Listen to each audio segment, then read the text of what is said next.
Ladies and gentlemen, welcome to Montgomery County's MasterClass series, and welcome Sandy Gennaro, everybody. Thank you so much. Thank you, David. Thank you, everybody, for coming here. And as the little video said, yes, I spent the last 52 years swimming with the sharks in sometimes murky waters that we know as the music business. And sometimes most of the time I swam with goldfish in clear water. It was very much fun. But there were sharks at certain points of time. And during that 52 years and experiencing the extreme highs and the extreme lows of the music business, I learned a lot of lessons you could imagine. And I learned what to do, what not to do, what to say, what not to say, how to act, how not to act, how to prepare, how not to prepare. And I made a lot of mistakes along the way, and the mistakes I used as lessons moving forward. And I've also discovered some key elements, 5 key elements, that when you use these elements in a positive way, and you weave these elements into your everyday life, into the fabric of your everyday life, and you use them so much and so often that they become part of you, you'll be amazed at the opportunities, the ideas, the positive ideas, the solutions to your impending problems, your little signpost about where to go and what not to do and whatever. You'll be amazed at the opportunities that will present themselves when you apply these principles to your life.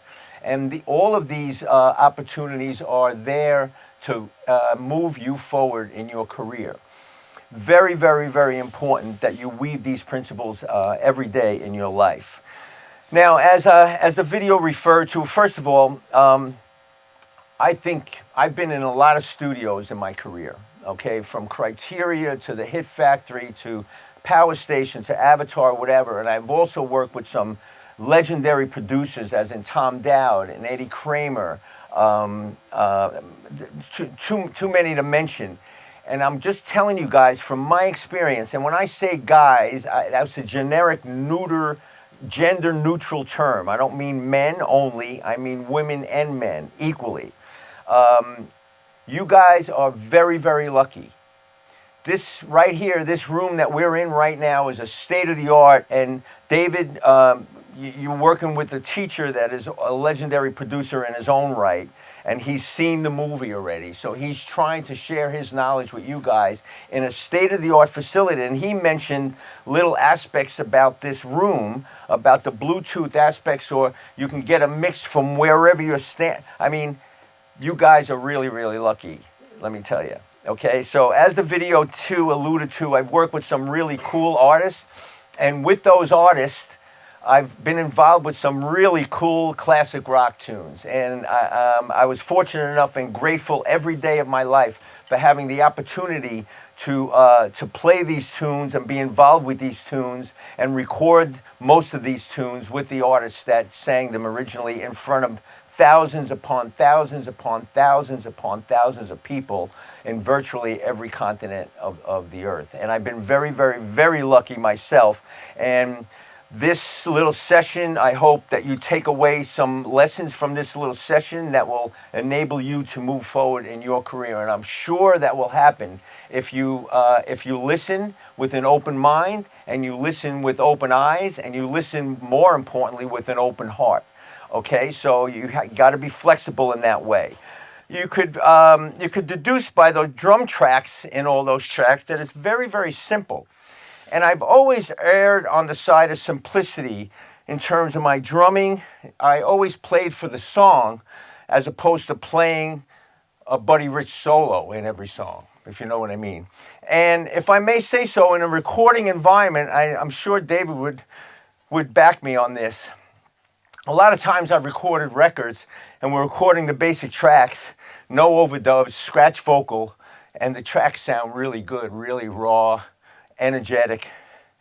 And then you fast forward through all the overdubs and the mix and all of that and the sweetening and the outboard gear and all of that, and you go, what happened to the basic track? Right. So in terms of this is David's. I don't want to step on David's toes. This is his area of expertise, but try to just basically be simple when you record stuff and be less is more. Less is more, and less is more basically in drumming, in recording, and in basic life. Less is more.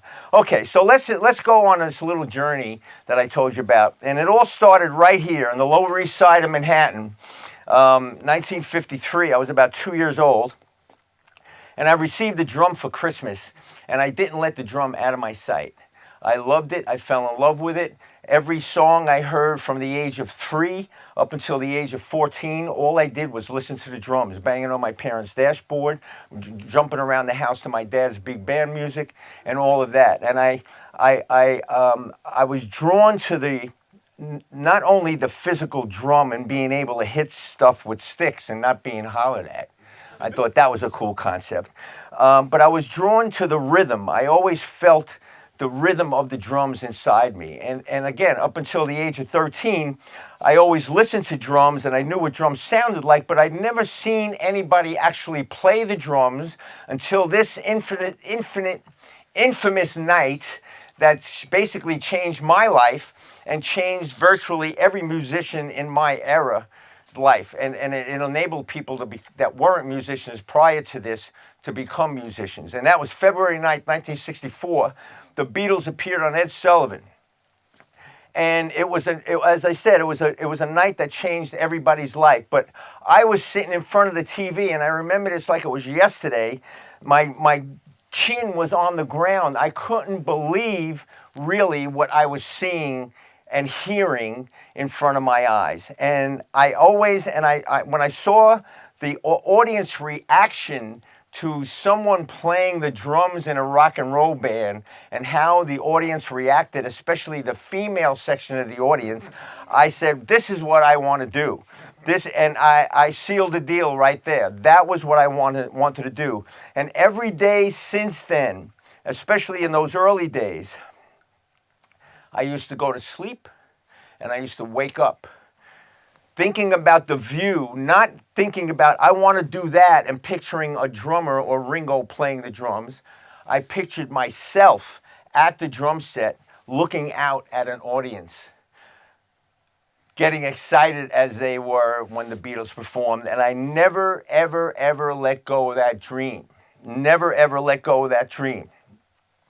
When you visualize something over and over and over again, especially in certain times, late at night before you go to bed, when you're in that twilight between awake and sleep, when you wake up in the morning, when you're in that twilight between asleep and awake, you think about the things that you want to do and you visualize. It's like watching a movie of your own life, the way you want your life to be. Future. Think about the future and what you picture yourself behind a board with a major artist cutting vocals in there, and feel it in your heart with the passion that that's what you want to do. And believe me when I tell you that dreams come true when you feel them in your heart and you realize that that is what you're supposed to do. And you thank the universe, you thank God in advance for providing that for you and providing the opportunity to achieve that goal that you're dreaming about. But with that being said, you can't just do that and then sit on the couch with a Bud Light going, okay, I'll just wait for the phone to ring so I can. No, you have to work towards it, and you have to keep your eyes, your ears, and your heart open to these different signposts and these different opportunities that I mentioned in the intro that are going to come up. And you have to be flexible with the time. You know, you have your own timeline and your own goal of when you want to get to a certain place and how you want to get there.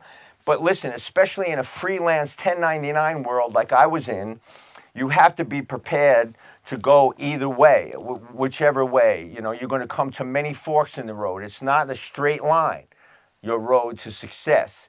And the road to success is defined by it's not a destination issue, it's a journey issue. So I consider myself, once I seen the Ringo playing on Ed Sullivan and all the gigs I've had up until right now, that was my successful run right there. So how do you think I felt after years and years of picturing myself behind a drum set, looking at an audience? How do you think I felt when I sat behind a drum set 10 minutes before we were supposed to go on?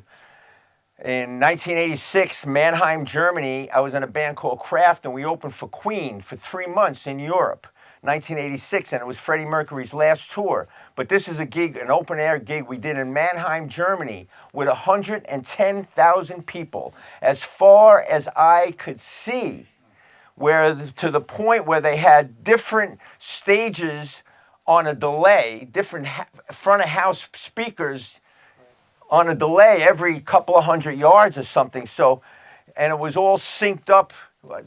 Okay, that's for you to talk about it. But it was unbelievable. And or this Oakland Coliseum with Pat Travers band in 1981. This is where the Oakland A's play. And you know what? When I play in front of a gig like this, you can go, "Hey, I made it."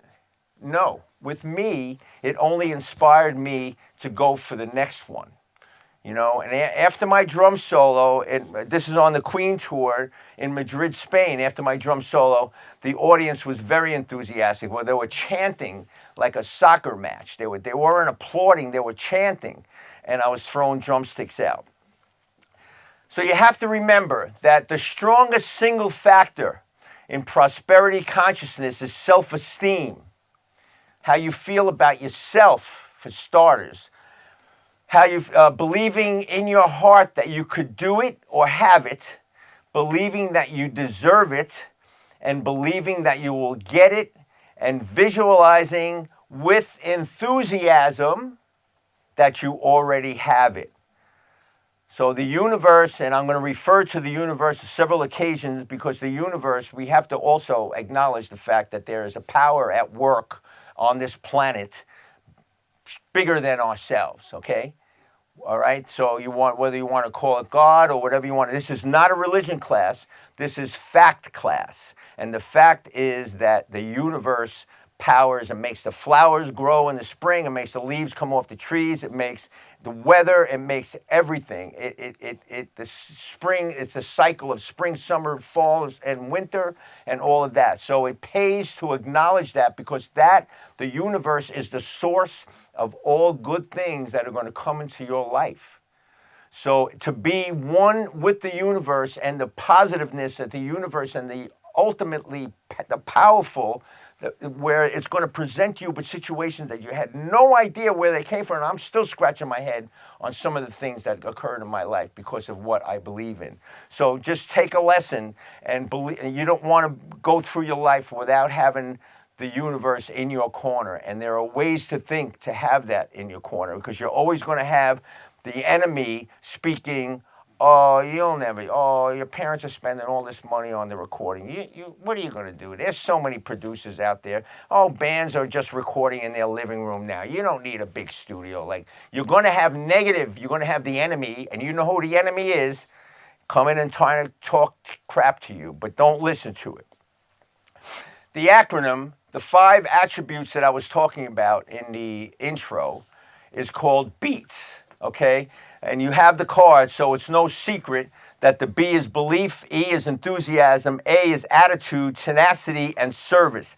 But it all comes from attitude. It all comes from the way we think, because the way we think is the only thing on this planet that we have total control over, is what goes on in here. No one can control that. No one can tell you what to think. Your mind is like a garden. Your mind is fertile soil. And it all depends on what kind of seeds you put in that soil, and water it every day, and water it every day. That's what your life is going to become. Attitude. Thoughts are webs and grids. you have exclusive control over it. What starts out as a little flimsy cobweb, a little flimsy thought, but you think about it day in and day out and you dwell upon it, whether it be positive or negative. It's your choice whether it's positive or negative. And what you dwell upon and think about before you go to sleep, before you wake up, after you wake up in the morning, they become iron grids. Because what you think and what you believe is true in your mind, you act accordingly. And the way you act is the way you become as a person and the way people judge you as a person. But it starts with the thought. And, you know, you hear it all the time. Oh, I have no bad luck. Oh, woe is me. Oh, I didn't get that audition. I must suck. Oh, I can't play drum. Oh, you can whine all you want, but the fact is you have control of it. You didn't get the audition? Well, ask yourself why you didn't get it. Were you hungover? Did you prepare the material before you went in the audition? Or maybe you just didn't have the right hair color, and that's why you didn't get the gig. Learn why you didn't get that gig, change it, make it better, and go for the next gig. Maybe I wasn't ready for that gig. Maybe the universe has something better for me. Maybe I walked into that audition and the brother of the bass player in the audition 5 years from now is going to call me, hey man, you didn't get that Billy Idol audition, but I really liked your energy and you were well prepared. So here, I got a band, then it ends up to be Led Zeppelin. So you know what I mean? It's crazy like that. You think that the universe, there's a guy behind the Oz curtain going, I'm telling you, at the end of this, you're going to scratch your head because there's some of the stories I have involving real life rock stars will bear that out. Altruism. The definition of altruism is thinking outside yourself. It's not all about you. It's about other people, and it's how you treat other people, and how you lift other people up and add value to other people. And I always am of the thought process, and I assign to the thought process where I treat the janitor like I treat the CEO. I treat my roadie like I treat the artist whose name is on the billboard. I would treat, if I'm in a session, I would treat the guy that gets coffee the same way I would treat David Ivory as the producer. No one is above anyone else, regardless of stature, regardless of bank account, regardless of color of their skin, regardless of their political beliefs, regardless of their sexual orientation. No one is above anybody. Now, we're all young and we're all basically in the rock and roll business.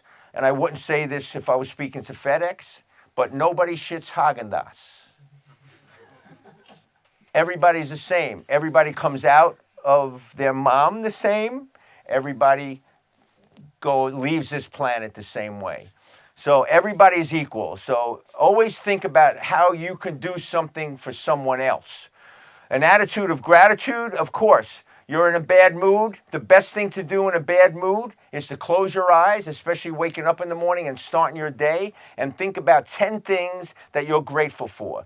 10 things or 10 people that you are grateful for, or 10 things and or people that you're grateful for. Because, you walked to the bathroom at 3 in the morning on healthy legs, didn't you? And you were able to, everything came out okay in the bathroom, right? So you have healthy, and you saw with healthy eyes, and you heard the dog barking with healthy ears. You always can find something to be thankful for when you think of less fortunate people. So that's very, very important as well. Where you become friends with the universe if you are a channel and conduit for all things good for everybody. Just make somebody smile in the morning. You know, when they're checking out your groceries in the grocery store, look at the name tag and say, "Hey, Lisa, how you doing today?" "Oh, I'm okay. I'm okay. I'm okay." "Well, what time are you going home? You going home soon?" "Yeah, I'm going home at 4 o'clock." "Well, you don't got very long. What do you plan on doing tonight?" "Well, I'm just going to watch some TV." "Well, listen, have a good time watching TV, and thank you for bagging my groceries." "Oh, that's okay." You just take them out of their mundane thing. Now, it could be something as simple as that. But it makes you feel good. It makes me feel good when I see somebody smile because of what I did for them, or when I give somebody a present, or I help somebody across the street with their groceries and they say, oh, thank you so. It makes me feel good, and that's why I do it. I do it when nobody's watching. You don't do it for the reward. You don't do it for the possibility of a reward. You don't do it for the acknowledgement. You do it because it makes you feel good. And when the universe sees that, and that you're a conduit, it's good to another human being, they enable you the universe enables you other opportunities to be good to other people. You be a channel. You know, what you want to give away, you can't give away what you don't have already. And if you want something, give it away. If you want people to be grateful to you for what you do, well, be grateful to other people. If you want people to like you, like other people. If you want people to be kind to you, be kind to other people. You have to have the first step. Oh, I'm not going to call him. He never reaches out to me. She never reaches out to him. I'm not going to call him. I haven't spoken to my uncle in a long time. I'm not going to call him. I'll wait till he calls me. No, make the first call. Be the initiator of good. You all are grateful for having crossed your path, okay? Everybody I meet, I try, even if it's somebody I just bought a yogurt from, I make her grateful for having talked to me by being polite, by noticing her name tag and telling her, and it could be something as simple as that, or it could be where you give somebody advice and it ends up changing their life, which I've had advice that has basically followed somebody's advice and it changed my life. This is the most important thing. Positive attention to the seemingly little people, the little events. They can and they will change your life. So you pay attention to the little sessions that your engineer or produce. You pay attention to the little guy that sends you a demo and, hey, would you be interested in?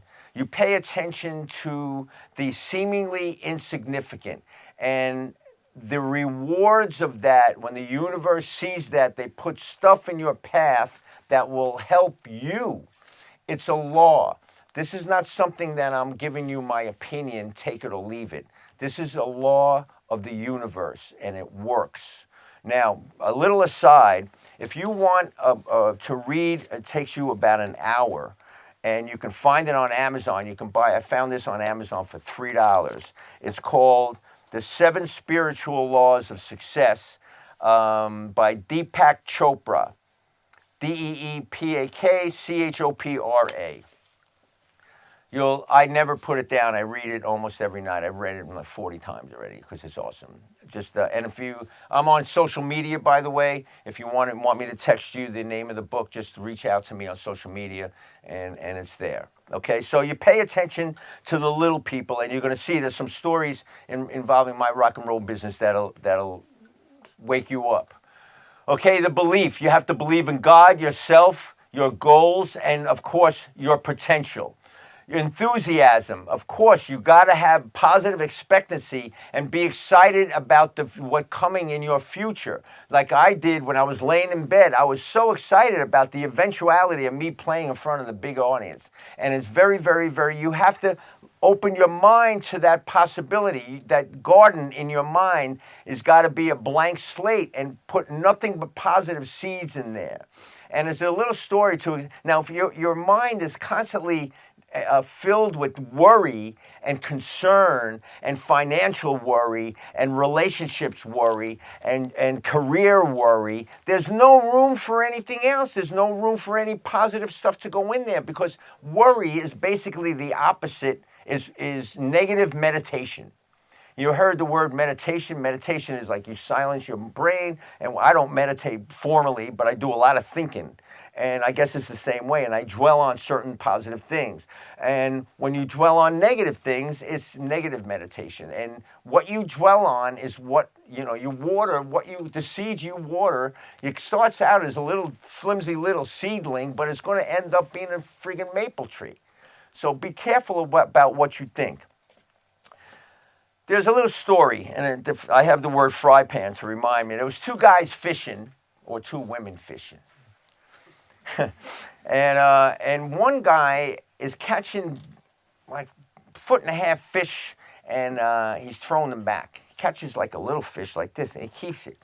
Big fish, throws it back. Little fish, he keeps it. The guy next to him is going, excuse me, sir, why are you throwing back all your big fish and keeping just the little ones? He said, well, I only have an 8-inch frying pan at home. So ask yourself, how big is your frying pan, and what's in it right now? Is it the little fish? Or you're going to open up the possibility, clear out all those weeds in your garden and plant some good seeds and have a nice big 15, 16-inch frying pan in your brain to put good stuff in there. So when you activate these attributes, it's what we're calling all of these signposts and what the universe puts in front of you and the opportunities. It's called synchronicity. Synchronicity, another word for it is serendipity. It's like, you run into somebody, you turn into the aisle of a supermarket, and you run into somebody from high school. Like, oh, I was just thinking about you today, and there he is.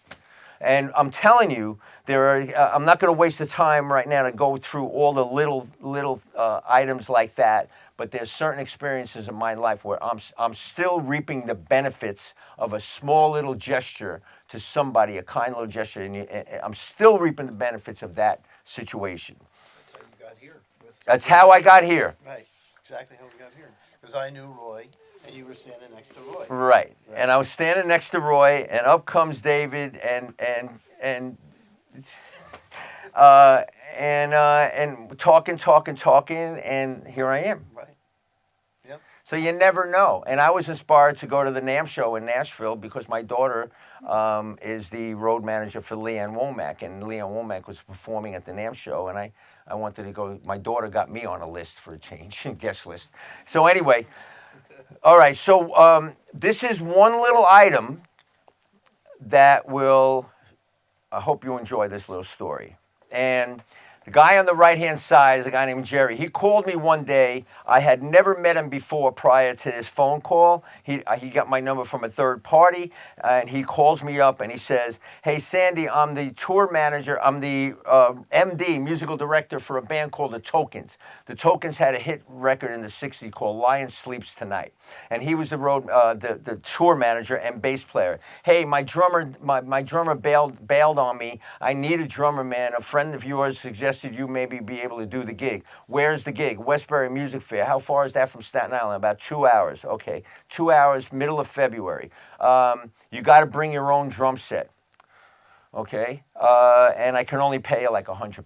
Now I'm coming off. This is after my Cyndi Lauper tour and all of that, and now I'm being asked to go truck my drum set 2 hours in the middle of the winter, set them up, sound check at 4 o'clock, hang out. The gig is at 9. So, so do I want to do it? No. Do I do it? Yes. I do it to help him out. He sounded like a really nice guy. 3 months later, he calls me up. And by the way, on the gig, it was a lot of fun. I was glad I did it once I got over my woe is me, I got to drive in the winter time with my... Once I got over that, once I got to the gig and set it up and played, it was a great time. We got on really, really well as a rhythm section. 3 months later, he calls me. Hey, Sandy, I'm MD for this band. Do you want to go out with this band? Sure. Ladies and gentlemen, please welcome to the stage, Mickey, Davey, and Peter, the Monkees! So that was the Monkees.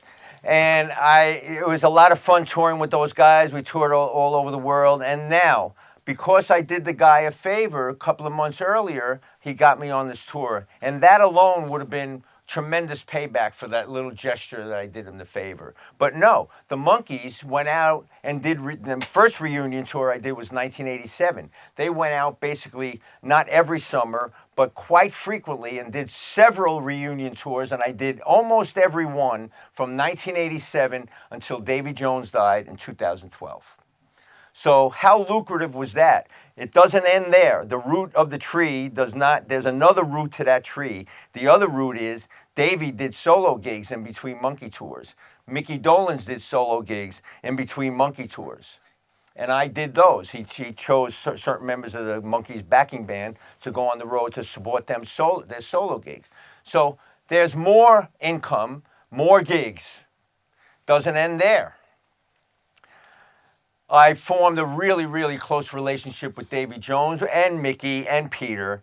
But me and Davy got along really, really well to the point where he wasn't the guy that I rushed home from TV in the 60s to watch after school anymore. He was a really, really good friend, and he stayed at my house. He sang Daydream Believer in front of 20,000 people to my daughter when she was about 10. He was an awesome gentleman, typical English gentleman. So there's another root of the tree. Just a gig, I ended up with a lifetime friend. Another root of that monkey tree was rehearsing for that tour. I had to rehearse at a place called The Collective in New York City, which is a rhythm section school. Now it's a school for guitar and all instruments and vocals or whatever. But after hours, they have rooms where a drummer can rent a room and rehearse. So I was rehearsing the monkey material with headphones. I go out to the front desk and pay for my time, and the owner is sitting, the owner of The Collective at the time, Rob Wallace, is sitting at the desk, and he was going, "What were you rehearsing in room 6? I go, "I'm going on the road with the Monkees." He goes, "Did you ever think about teaching?" And I said, "No." He said, "Would you like to try?" I said, "Sure, I'd like to try." I never taught before. My reading horrible. My reading was very elementary, quarter notes, eighth notes, that's it. But I said, "You know what? My mother always said, if you want to learn how to swim, jump in the deep end of the pool, and you'll learn how to swim." So I said, okay, Ma, I'm listening. Okay, I'll try it. Okay, get in touch with me when you get back off the road, and we'll set you up for some students. Okay, that began a 27-year career. And all of a sudden, I had my day job. All musicians, I don't care who they play with, when the Whitesnake tour is over, when the Springsteen tour is over, well, maybe not Springsteen because they're all on retainer. But usually when a tour is over, the musicians, the backing musicians, got to find work. You get off the road, your session stuff locally, wherever you live, is dried up because you're out of town. So now you got to start from the beginning and or get a job at Guitar Center, or get a job, you drive an Uber or something. But now I started teaching, and my teaching got better, my reading got better. Now I had my day job. I was an independent contractor at school, so when I had to go on the road, I tell them I'm not available. The students used to wait for me, and I used to come back, and there's my schedule. I used to teach like maybe 6, 7 students a day, 3 times a week. So it wasn't my road money, but it was my day job. I was able to keep the bills paid. Thank you, Lord. I was able to actually do some instructional DVDs, which actually produced more income. So there's a fringe benefit. Okay, there's another root to that monkey tree. Okay, not only the great monkey gigs, not only the in-between gigs with Davey and Mickey, not only the teaching career, but now with playing to a click 3 days a week, 6, 7 hours a day, and teaching, because I teach with a click all the time. My timekeeping obviously couldn't help but get better as a drummer, and that's one of the things, the only main thing that a drummer should have. Well, not only, but the main thing is your consistency of time. That's what the drummer should have. My reading got better. So when my students came to me, one of my students came to me with a Slayer track at 160 beat a minute, double kick drums, or a Megadeth track. Can you transpose this to me? Could you write a transcript, a drum chart for this? You know what? I'll have it for you next week. I used to take the track home, and I learned it. I learned backwards. I heard what the result is, and I figured out how to write it So that's my reading So what's the fringe benefit of that? Is that I was able to now take reading gigs, which I was never able to take before. And there's a whole genre of oldies bands that were, and all of these bands and acts opened for the Monkees at some point in time. So they got familiar with my playing. Hey, do you know how to read? Sure. Okay, I'm coming into town with the Little Anthony and the Imperials. The MD calls me. A lot of these oldies bands just travel with a musical director, and they pick up local bands in whatever region they're in. So it's a one-off gig. Charts are sent to you, the CD of the material. You learn it at home. And then you go to sound check, and basically it's just a sound check. You don't rehearse, and boom, you're on. But that enabled me now to say yes to all those gigs. More income. So think about not only the financial repercussions of me doing that gig for Jerry Renino in Westbury, 2 hours away, 3 months, 4 months earlier. That changed my life in a lot of ways, okay? Now, a couple of years prior, let's go back to 1981, and I'm at a Pat Travers band gig at some arena in Connecticut. And I come out of the gig. Everybody's out of the dressing room. The road manager says, hurry up, Sandy. You're always the last one out of here. Hurry up. We got a long drive. Everybody's on the bus already. Okay, so everybody's leaving the dressing room. And I'm getting my stuff. And I'm trying to rush out of the dressing room. Everybody's loading the bay of the bus. And I'm rushing. I turn in the corner of my eye. I see this guy standing in the doorway. And he's got a Sharpie. Not a Sharpie. This is 1981. Sharpies weren't invented yet. Neither was cell phones. But he's got some sort of Instamatic camera. And he's got a pen and a piece of paper, and I'm going, man, Travers is not even in this room. What does he want with me?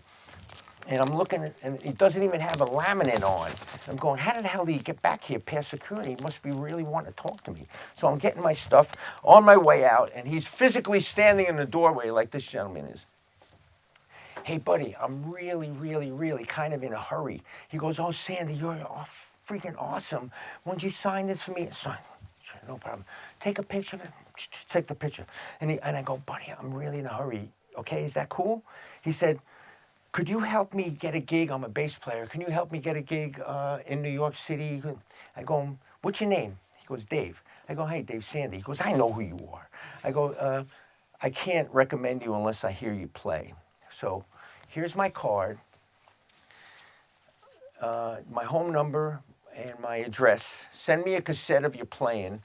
I'll listen to your bass playing, and I'll refer you to whatever is appropriate. Oh, this is your home number? Yeah, Dave. Just go ahead and send me oh, thank you. And this is your home, Sandy Gennaro's home, hugging me. I go, Dave, I gotta go. So he goes, oh, thank you, Sandy. I really appreciate it. I'll be in touch. Okay, thanks. And I'm walking out, and I look back, and he's looking at my card like I gave him a gold nugget or something. So anyway, 3 months, I turned him on to some gigs. He never really got anything, but he turned into a kind of a friend on the phone and called me every once in a while. 1981, I gave him my card. Fall of 1983, after a couple of calls in between, he called me in spring of 83, and he says, I just signed this girl to Epic Records, Epic Portrait. We're doing our first album at the Hit Factory. Why don't you come and meet this girl? I want you to be in this band. David, I can't join a baby band. I'm coming off an arena tour of Pat Travers. With all due respect, I can't join a baby band. He said, Sandy, I want you to be part of this. It's going to be the next big thing. I said, David, with all due respect, everybody's project is the next big thing. No, Sandy, you don't understand. You were so nice to me that night in Connecticut. I really want you to be part of this. I really feel it in my heart that it's going to be the biggest thing in 1984. Just come down to the Hit Factory and meet this woman. Okay, I went down and was introduced to the woman, and they're working on this song. They're doing overdubs on the song. And the first thing this woman says to me, do you know how to play with a click track? Yeah. Can you make the snare drum sound like a clock? Sorry, I don't quite know what you mean. And the producer says, just play the side stick on the snare, 2, 3, and 4 of the measure. In the choruses only. We have this track. There's a drum machine on the track. She just wants a live side stick. And because she's got this line in this song, it says, when the clock ticks, I think of you. And she wants like a clock kind of sound. So I'll give you all you got to just go to the drum set. You don't have to play anything else. I'll give you the cue, play side stick on 2, 3, and 4 of the measure. So I put the headphones on. This is the guy in the doorway, though, by the way, who I was nice to. He looked a little bit more disheveled than he does there. But I went into the studio and put the headphones on and waited for the playback to start. And then this is a little clip of us performing this on MTV, but this was the song I heard in my headphones when I seen this woman for like 10 minutes.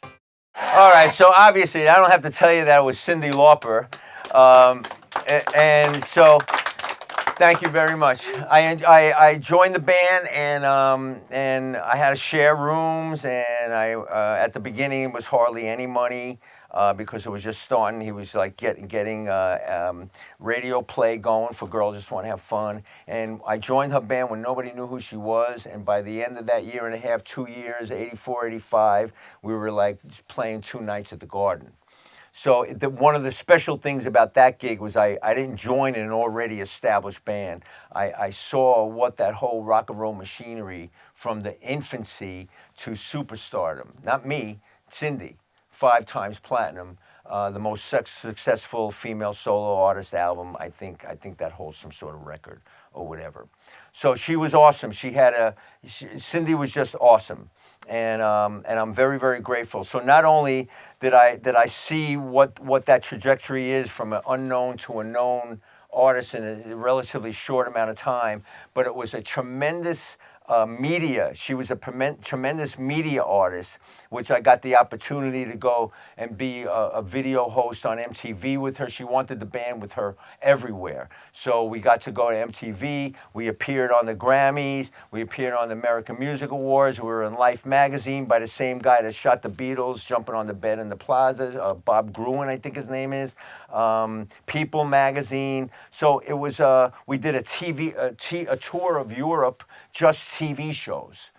We didn't bring any gear at all. We just used the studio's gear and just lip sync. Girls Just Want to Have Fun, time after time, she-bop, all through the night. Money Changes Everything. We did a whole tour of just TV. So it was awesome. But that's not where it ends, and you'll find out what the punchline is to my association with Cyndi in a little bit. But I agreed with most of the artistic decisions Cyndi made, and she had some really weird ones. But the one decision I wasn't in agreement with was the stage clothes. She picked out the stage clothes. I don't want to get blamed for wearing what I'm wearing there. This is in front of, right before we're going on in a TV show in Italy or something. But yeah, first day of rehearsal, 4 shopping bags. John, Sandy, John, and Kenny. Here's your stage clothes. Here's your stage clothes, all from a secondhand store. So now, when I think about, belief, enthusiasm, attitude, tenacity, and service, when I play with an artist, when I'm sitting behind the drum set, it's not, hey, look at me, look what I could do. It's Sandy.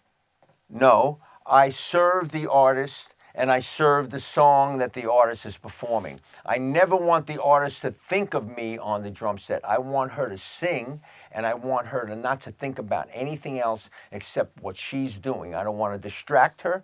And this is first day of rehearsal.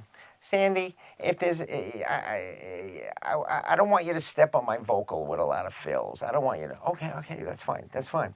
So I never stepped on her vocal, and I used to, as you saw in that picture earlier, my eyes are plugged into her, and no matter, and this is every artist I work for, not just Cyndi, and I'm watching and I'm playing and I'm watching her. I'm watching her body language. I'm watching any kind of subtle cues that she's giving and whatever. Now, at the end of this particular song that I'm going to play you a little clip of, Money Changes Everything live. When most bands do a video for their single that's about to come out, they shoot a video, and it's either like a storyboard video or it's them playing live. But if you see a band on stage singing to the record, obviously they're lip syncing.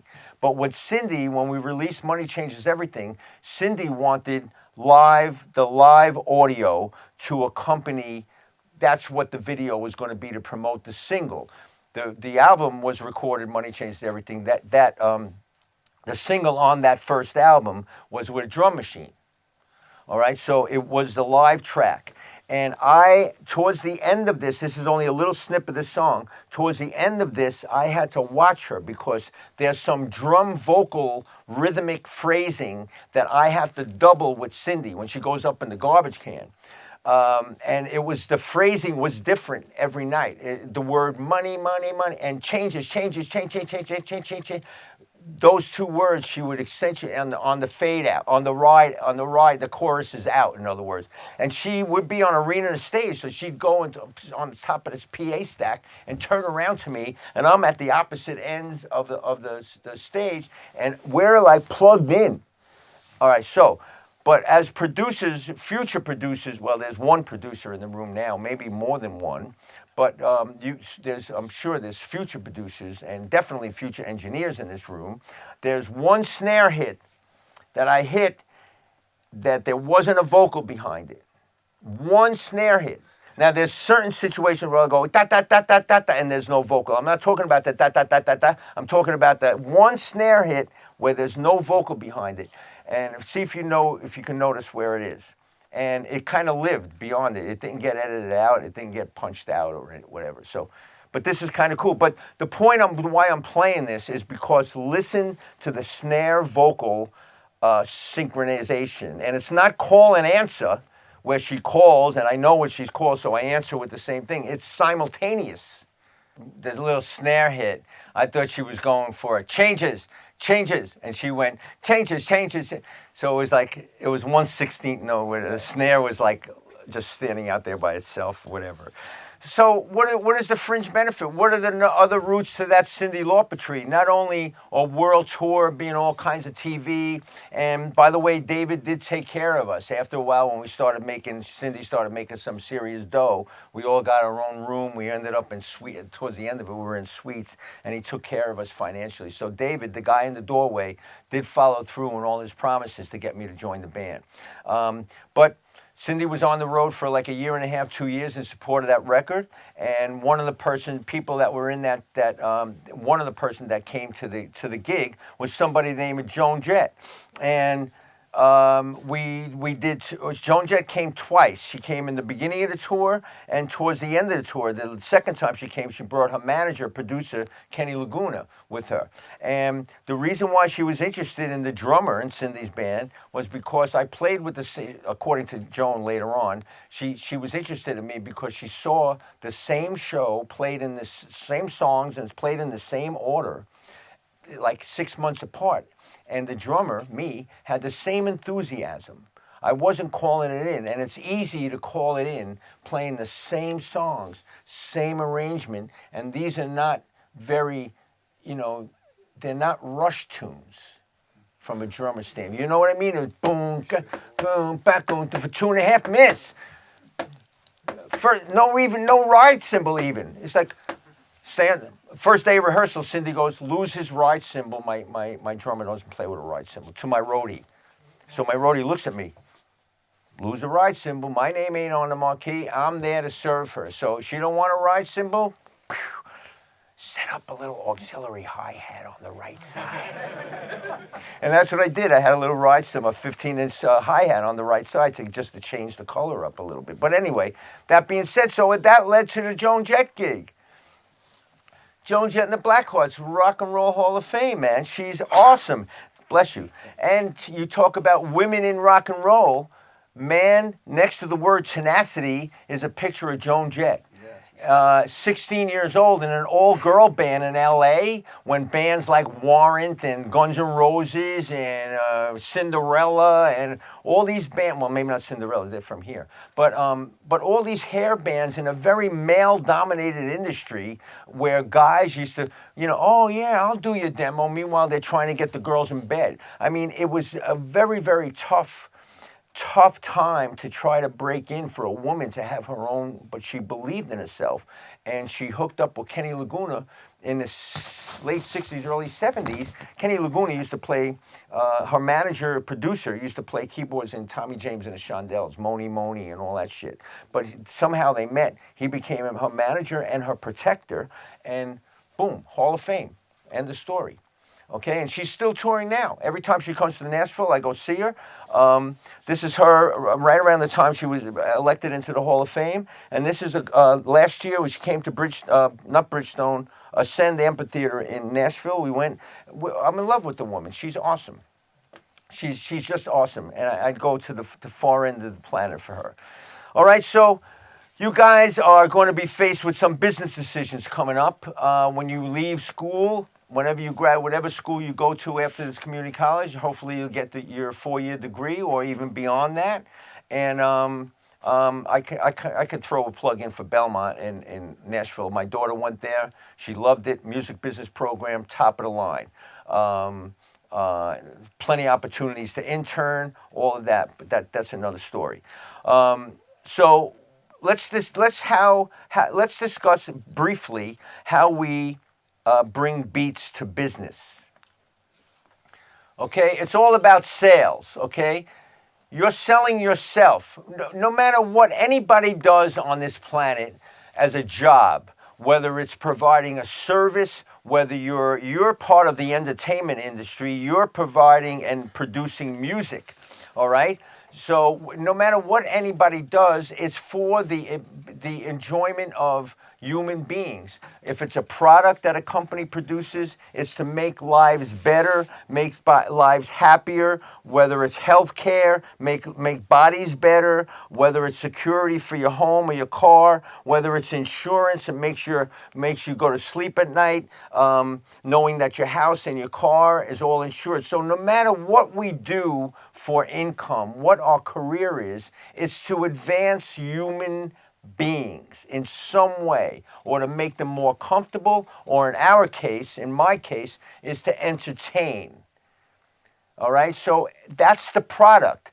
But we can only believe in our product if we have our product. In other words, I can't believe in my drumming unless I feel that my drumming is top notch. So you don't willy-nilly it and just with the mouth, lip service, say I'm whatever. You got to make sure your product is in before you can sell it. Okay, you got to believe in your product too. Networking. That's why I crossed out the ing, because you're going to be inundated eventually with networking groups where for $15 you go and you get the first drink free, and there's a bunch of other people that want gigs, need gigs too, at that same networking group. So I've never got a gig by being in a networking group and handing somebody my card and go, hey, I'm a drummer and a speaker. If you ever need a drummer, let me know.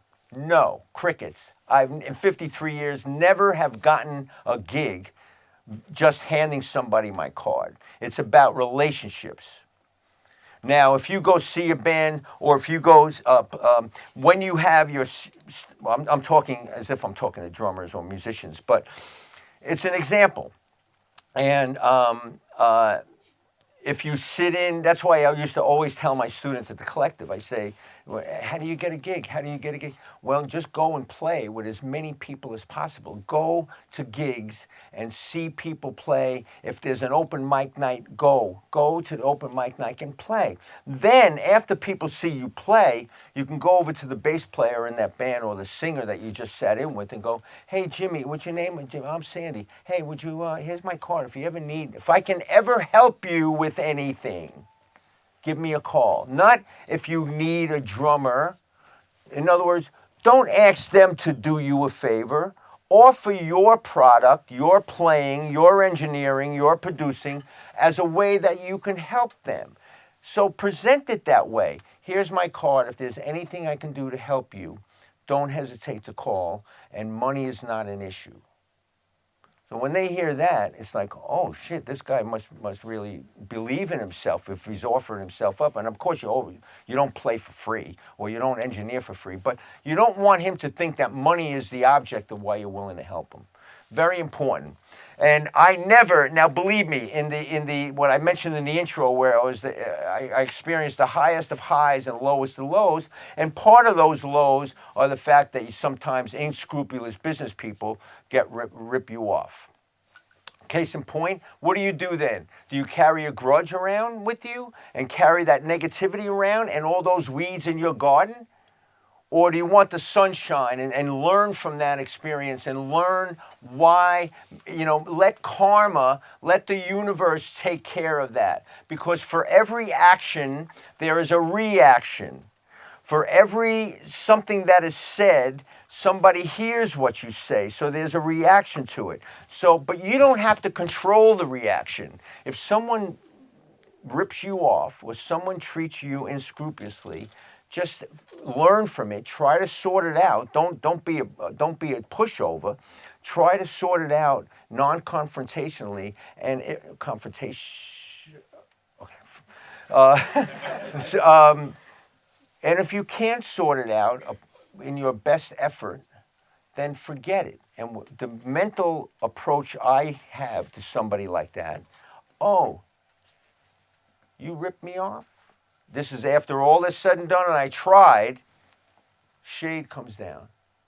Oh, John Smith just moved out of Mongolia with no internet. I'll never see him again. So in other words, I'm figuratively speaking, imagining in my mind that this guy is out of my life or this woman is out of my life, and I'll never speak to them again. And I don't burn bridges. I don't try to retaliate because that just creates more negativity. Then you become another weed in his garden. You don't retaliate, you just move on. Another reason why, and this has happened a few times, not in a great degree, but years later, if you don't retaliate and you just pull the shade down on somebody, years later they may call you and go, hey man, I'm in rehab now. I'm sorry. I'm sorry I did what I did. I really apologize, Sandy, but I'm in rehab, and would you consider? Sure. I appreciate you having the you-know-what to call me and apologize. And now you're in rehab? Sure. So the drugs and the alcohol caused that negativity in the first place. Now you're rid of that source of negativity, the drugs and the alcohol. So yeah, we can talk. So you never know when that can happen. People can change. People that ripped you off years can change. And if you don't retaliate, that leaves the door open for a possible reconciliation later on. And that's what you want. Okay? What do I do when I'm in Chicago and I'm playing in a bar band? Before I did anything of note, I'm playing at a place called Rush Up on Rush Street in Chicago, and we're opening for a band called High Voltage, which turned into Chaka Khan. And so we're playing 6 nights a week, and now we had a truck, we had a road manager. This is the last night. We're going home tomorrow, and I'm happy. We're playing. So now we're done playing. I pack up my stuff. Band's playing. Hey, where's Bobby, our road manager? We need to get paid, and we need to load out. Where's Bobby? Where's Bobby? Where's Bobby? Went to the hotel across the street. Bobby. No. Mr. Bobby so-and-so, he was supposed to be, he checked out. So, the road manager of that band checked out of the hotel. He met some girl, left with the truck and our week's worth of money. So now I have a double bass drum set, 8 rack toms, 2 floor toms, stacked up in my hotel room, sharing with the guitar player. And I got to check out tomorrow and go back to New York. No money. Ma? And that's how I got home. This is in the early 70s. Don't ask me how I did it, but I got all my double bass drum set, excess baggage. And my mother sent me a prepaid at the airport, and I went to the airport, and that's how I flew home. My brother-in-law picked me up with his van. And that's how I got home. But I didn't get paid. I got ripped off. And I never saw Bobby again. Nobody ever heard from him again. So am I going to hold a grudge? No. Am I going to go, oh, shit, I could have used that money? No, just listen. Karma, the universe will take care of Bobby. All right? So that's a little, and underneath you have the little aspects of the BEATS that applies to it. And the last one is enthusiasm. When you go into negotiation, whether it's a job interview, whether it's a negotiation as far as what you're going to get paid for a record or whatever it is, you always research the person that is going to be sitting on opposite you at the table. Research what they want, what they need, what their background is, what the songs are what the songs they've recorded in the past or whatever. Research it. I always research when I'm asked to audition for a band, or when I used to be asked to audition for a band. I always researched it and see what they're about. And then you always prepare your side of the story, what you bring to the table. How could you help this band? I'm going to be an asset to this band. I'm going to be an asset to this session. I'm going to be an asset to this job. I'm going to be an asset to this class. Always think of yourself as an asset to whatever the situation is. But the key to that situation is, in order to consider yourself an asset, it goes a little bit deeper than the considering. You have to be an asset and be prepared to be an asset. So make sure what you bring to the table is top notch, whether it's your skills on the board, whether it's your mixing skills, mastering skills, or whatever it is. My drumming skills, in order for me to consider being an asset to a band, I got to play, my time has to be really good, and I got to know the songs that I'm asked to audition. So that's very, very important. And when you're in the process of negotiating, if you're, let's say, I'm going to really use round figures. If you're, let's say, satisfied with $1,000 a week and you're negotiating money, well, start at 2. Well, what do you want to do this tour, Sandy? In my mind, I'm going, well, I'd be happy, depending on the itinerary and what's involved in the tour, I'd be happy to do it for $1,000 a week. These are arbitrary numbers now. Don't hold me to this. I don't go out for $1,000 a week no more. But I'm saying, if you're happy with 1,000, start at 2, because people enter into a back and forth negotiation with negotiation in mind. So don't accept their first offer, because they're not going to accept your first offer. So I'm starting at 2. I'll be happy at 1. They're going to start at 500, and we'll end up somewhere in the middle. So when $1,000 is reached, everybody thinks we're getting a good deal, and that's the goal. Is everybody walking away from that table thinking that they got a good deal. It's a win-win. And the universe loves win-win, because everybody's happy and positive and getting what they think they deserve. All right? Very, very important. Moving forward. Now, this is one of the things where I scratch my head. Growing up in my house, in my room, in my mother's house, I was in love with Johnny Carson. Anybody familiar with? By the way, there was a host of the Tonight Show before Jimmy Fallon. Is anybody familiar? Who is not familiar with Johnny Carson? Oh, so everybody's kind of familiar with him. Awesome. You're not? You're not? Well, now you will be. He was a host before Jimmy Fallon. For 30-some years. For 30-something years. Before him was Steve Allen. But Carson was in my era. He was the 60s, 70s, 30-something years. And he was, to me, old school, but he was so funny. I love the man. And every time I was home, I used to watch him on TV. 90-minute show used to be. And he used to play this game called Stump the Band. And he used to go into the audience and randomly, what it seemed to be, randomly pick somebody from the audience. They used to sing a funny little song. The band used, when he named the song, the band used to try to guess it. And if they didn't guess it, the audience member got a dinner for 4 somewhere or whatever. So I used to watch, and I used to watch every night anyway. But when they played Stump the Band, which was like once every 3 weeks, I used to go, man, that'd be cool. What song would I sing if I was ever on that? And I'm never going to be on that. The show is, well, it started out in New York, but then they moved to L.A. But I'm in New York at my mother's house. And I'm going, man, I did write a song. I did write a country song one time. I could do that. It's kind of a little funny. But I used to watch these people and go, man, that must be very cool being on that show, man, watching whatever. And this is before I did anything of note in the music business. It was like in the 70s. So I moved to Los Angeles. You know where this is going. I love it. I moved to and this is as God is my witness. I swear, and it's so crazy. I moved to Los Angeles, and I said, "Oh, Burbank. He's in Burbank. Why don't we go see Carson?" So I'm waiting in line, and well, let me tell you what happened. Let me just go ahead and play. Okay,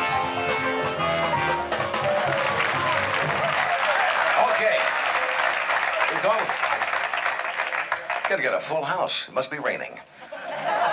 You're in a super mood tonight. We thought we'd play a session of, that code is too much. Of Stump the Band. Anybody have any songs? Somebody in our orchestra will... Okay, we'll start with this gentleman here.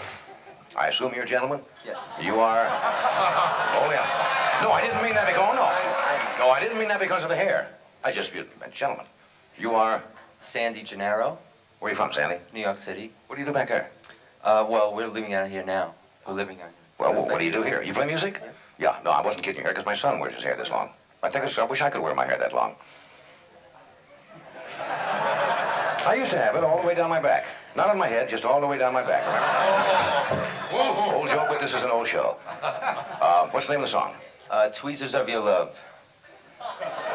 You're putting me on. Tweezers? Tweezers of Your Love.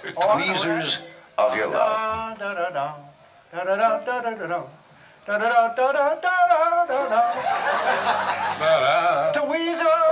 of your love. Tweezers of your love. That's not my key. That coat's not your size, but that doesn't make any difference. They don't know that. Can you give us a shot of that? Yeah, for the band, it's, this is for the benefit of the band, it's G, A minor, D, G. No, you see, you don't understand. You're talking to our guys. You see, no. You know, see, you don't understand it. These guys don't read. So, when you say all that G, A minor, and so forth, in other words, they can pick that up?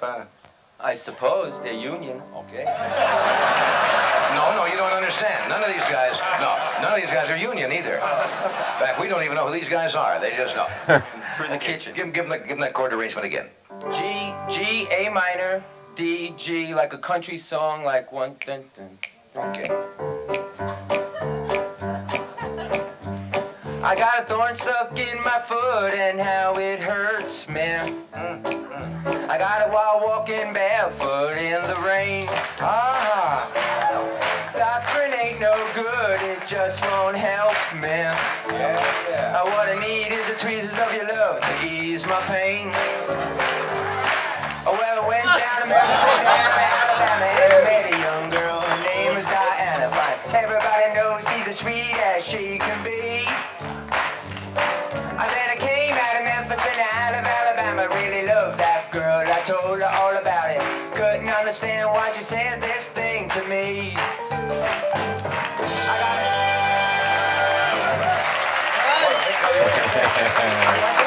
Did you get any royalties from that? No. See, that was great, guys. Right on. See, that wasn't fair. You wrote that, right? They wouldn't know that, you see. Okay, we've got dinner for 4 at a very nice restaurant in Los Angeles called the Greenhouse. You got some... All right, so that was that. So how that occurred, thanks. How that occurred was that, and I'll make this really short because we're getting to the end of this now. How that occurred was that I went randomly on any given night to the Carson show. I'm waiting online like everybody else. The associate producer comes out with a bullhorn and says, "We're going to play Stump the Band tonight." And I went, I can't believe it. I'm standing in line going, I just can't believe this. He said, does anybody have a funny song or whatever, or kind of song? They step out of line.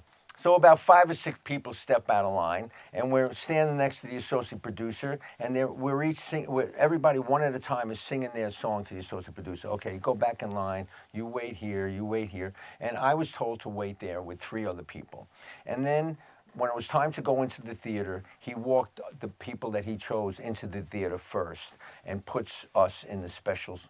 He sat me in 3rd row aisle. So that solved the issue of it wasn't random. It was not random. No, because he sat the people in certain places, and then 5 minutes before airtime, Carson comes out, and the associate producer goes, 3rd row aisle, 4th row middle, da, da, da. So Carson, before he starts that segment, knows exactly who he's going to pick.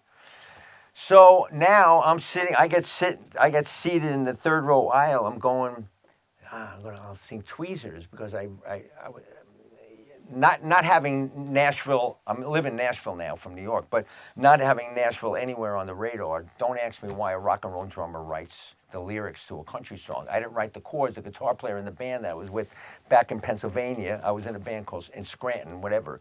So that's when I wrote the song, a cover band. And so I went to the lobby, knowing I was going to be on the air. I ran into the lobby before airtime. I said, hey, Frank, the guitar player I wrote the song with. Hey, Frank, what's the chords to Tweezer? I'm a drummer. I don't know the chords. Hey, what's the chords to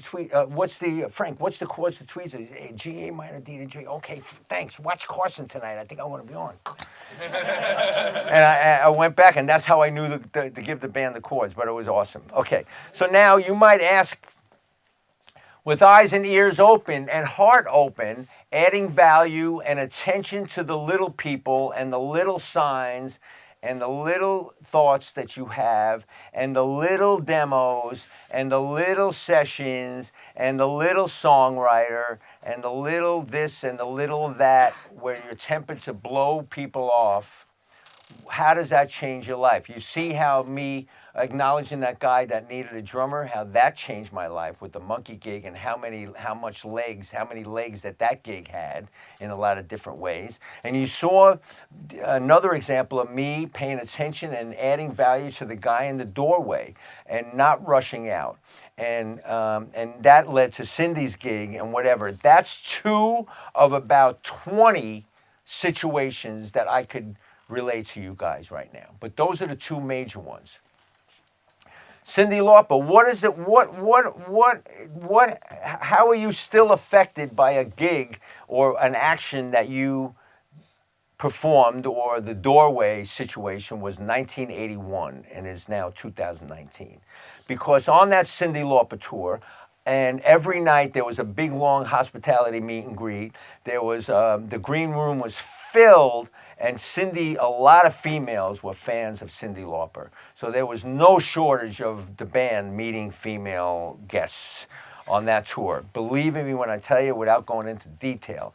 But there was one night in Charlotte, North Carolina, that was signing. In the corner of the green room, I see 2 women sitting way in the corner, not paying any attention to Cyndi or the band, nothing. And one of them was fairly, I would say, very attractive. And I said to myself, let's wander over and see what this girl's name is. So I walk over after we're done signing, and they're still sitting there. And I said, oh, excuse me, is this seat taken? And she looked at me and goes, it is now. Oh, baby. All right, so I'm on first base, right? After a minute, so it turns out that this woman that I was interested in was only at the concert, Cyndi Lauper concert, Charlotte, North Carolina, November 23rd, 1984, because she accompanied her friend who was girlfriends with the promoter of that Charlotte gig. So the girlfriend asked the woman I was interested in just to go with her to keep her company, and they peeked their head out and they saw Cyndi. So she knew kind of who I was when I walked over. So it turns out that we started dating, and she came to Atlanta the next night, and there was no hanky-panky. It wasn't one of those bing, bang, boom, bing, bing. It was, nothing really happened, and we started seeing each other long distance for about a year. She moved up to New York in 1990, no, I'm not that old. I met her in 84. She moved up in 1985. Well, we took this picture. Her name is Sherry. And we got married in 90. We had a daughter in 94. And we are still together in 2019. That is our daughter, Jerry, who graduated Belmont. She's 25 now, and she road manages Leanne Womack. And thank you very much. Yeah. So that is Sherry and I this year. We're still together 35 years later. Is it? What's the math? 2019? Whatever it is. It's 30-something years. All right, so I sometimes say to myself, what if I blew that guy off in the doorway? Where would my life be? I have no idea. I stopped thinking about it right away because I have no idea where I would be. Because my wife was sent to me and I was sent to her. We complete each other. We're soulmates. And besides the fact that she's the only one in the last 30-something years that had a friggin' steady job. I didn't. And she's the one that carried the health insurance. She's in management and retail. And she's the one that carried the health insurance. And she took care of our kids when I went on the road and all of that. So I just say to myself, that little gesture of saying, yeah, I'll sign your thing and here's my card. it changed my life for the better. So you never ever know. Now you could have a million guys in the doorway and nothing will happen. But you don't do it for something to happen positive. You do it because it feels good. And just one time you'll meet the person that's going to give you the biggest gig in your life, or you're going to meet the person that's going to be a soulmate. I'm telling you, because life is not merely a series of meaningless accidents or coincidences, but rather it's a tapestry of events that culminate in an exquisite, sublime plan. And it's us, in our total control of our mental attitude, we direct how that plan is going to pan out. It's not a plan already in place and we're just going to skatewalk and just get on the conveyor belt and just go. I'm going to be successful, take me. No, it's how you act and things happen according to that.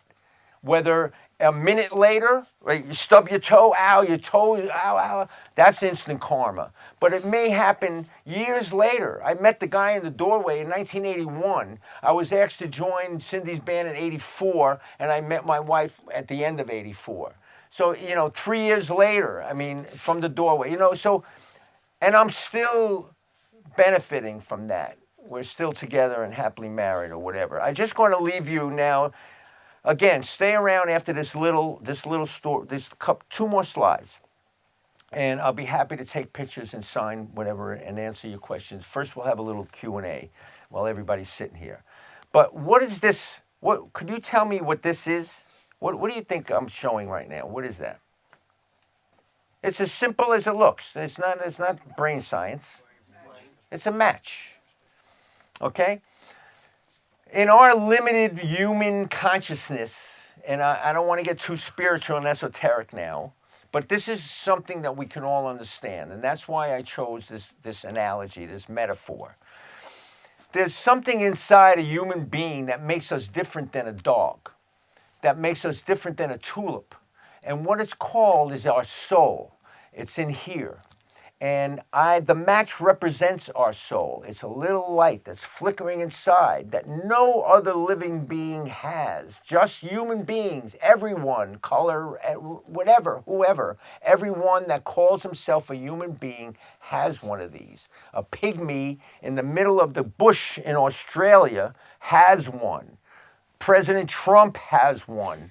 Everybody in this room has one.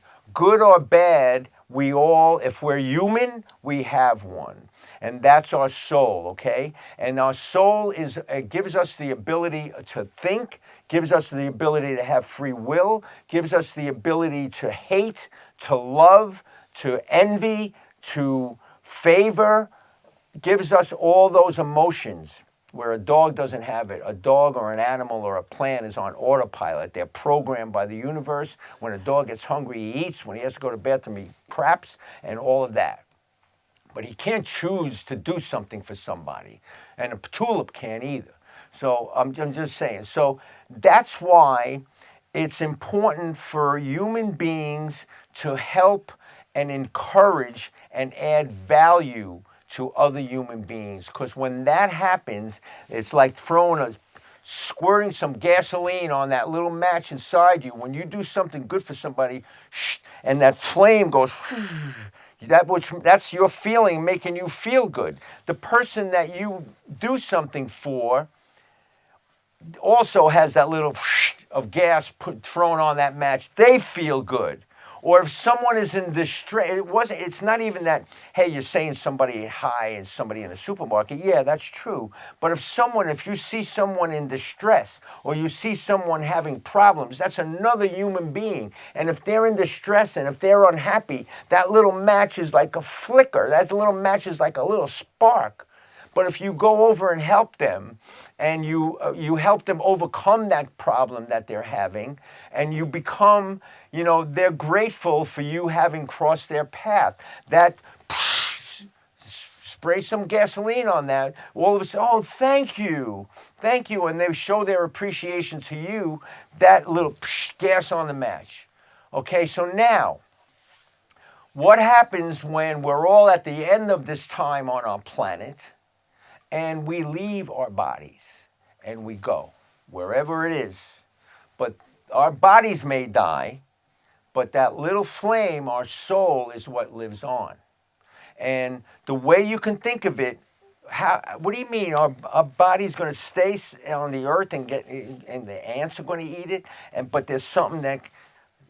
The only way, listen, I'm not anything more than you, okay? So my brain is as limited as you are to try to imagine what happens after we leave our bodies.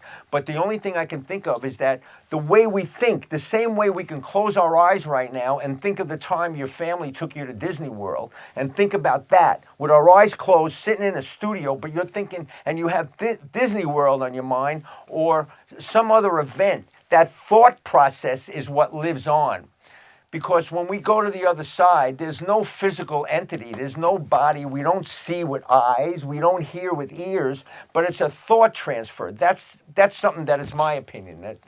I don't know what happens. But there has been, and I've read some books on it, Life After Life by James Moody, MD, is a story by the surgeon that interviewed like 100 people that had near-death experiences. And there's different ways of explaining their experiences, and these people all came back to life, obviously, if they're telling it to a doctor. But they all explain similar things, and one of the common things they explain is that after they die, they're going through this big long tunnel, and they're approaching this bright light. And Christians interpret it as Christ or God, and Buddhists, there's Buddha. Whatever your path is, that's why religion gets kind of in the way.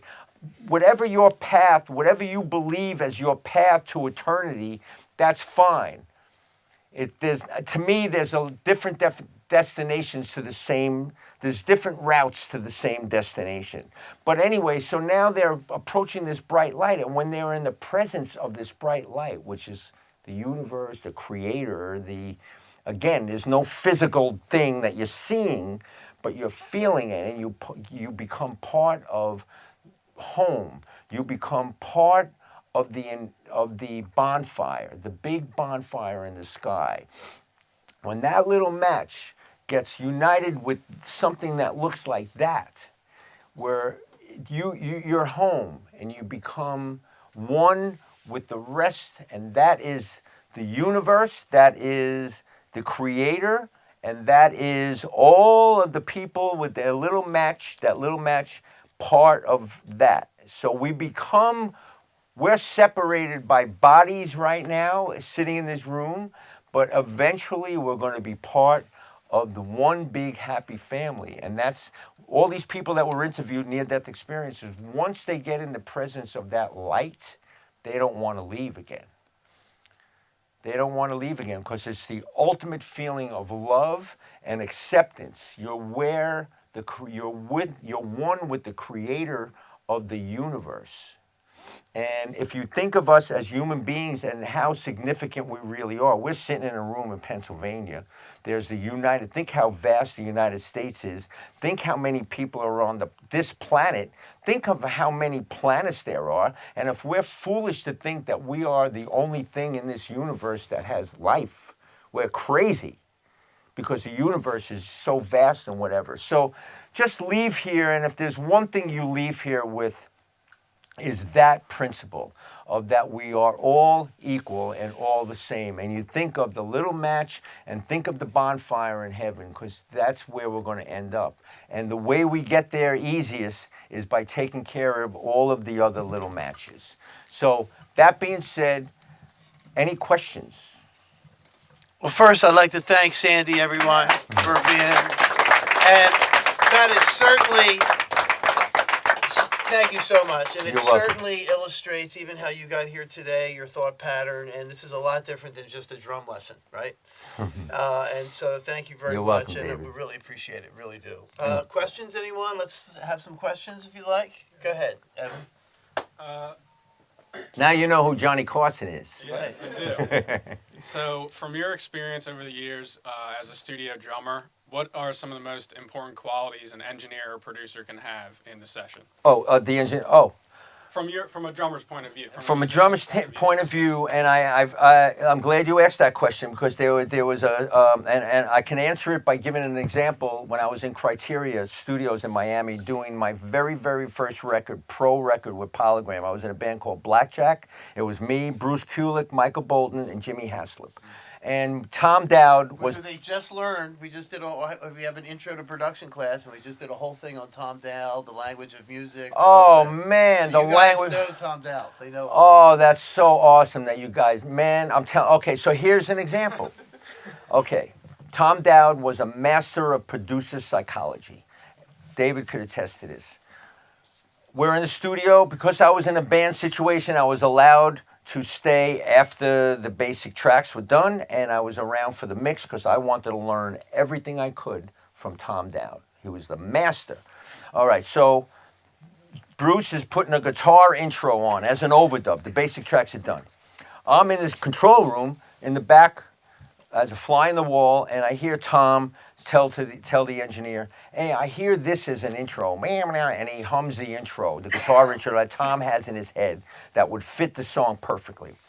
He doesn't say, hey, Bruce, play, blah, blah, blah. He goes, hey, Bruce, come up with some ideas for the intro. The little one bar, little guitar pickup into the song. Okay. And then, to make a long story, this went on for about 15, 20 minutes. But it became a game of, awesome, Bruce, you're getting warmer. That's all. Just change the little intro. So Tom, that's great, Bruce, that's awesome. Just the little, and he was giving Bruce a little in direction. But finally, he said, Bruce, that's it. You freaking nailed it. You nailed it, and you could see Bruce's like peacock feathers go. Oh, thank you, Tommy. Thank you, Tommy. Yeah, okay, now play exactly that. Okay, go ahead. Tells the engineer, run the tape, record. And so Bruce left that session thinking he came up with the part. Tom Dowd came up with the part 20 minutes earlier. So that's part of it. Go, rewind. I hope this answers your question. First album. Cut live, no click track, no Pro Tools, 1979 Criteria, Miami. We're cutting a basic, and I do this fill, this one bar fill going into the chorus. Red light goes out. We all go, Tom, Sandy, why don't you play that fill just now going into the chorus? And now my heart's going.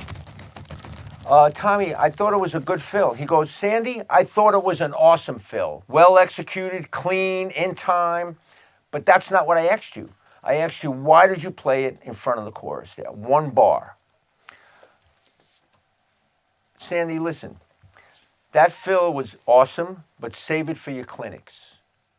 It doesn't fit the song. And if a fill doesn't fit the song it's being played in, it's not worth the paper it's written on. Save the fill. Beautifully executed. It doesn't fit the song, so leave it out. Just do a little pickup on the fourth beat of the measure. Boom, ba, boom, ga, da, da, da, da, there's the chorus. And so I did that. Number one, I carry that statement, save it for your clinics. When I do every recording I ever done since then, I have Tom Dowd's voice. Another one. After a session, not amongst all the band, pulls me aside. Out of the earshot of everybody. Hey, Sandy, listen, this is another aspect of a producer using producer psychology. He doesn't immediately point out the negative. He gives positives first. Sandy, you're a great drummer, man. You have a great energy, great feel. You're going to do really big things in your career. This is my first album, by the way, Polygram. You're going to do really big things. I have a question for you. Is it okay if I ask you a question? Sure, Tom. Did you ever play with a metronome?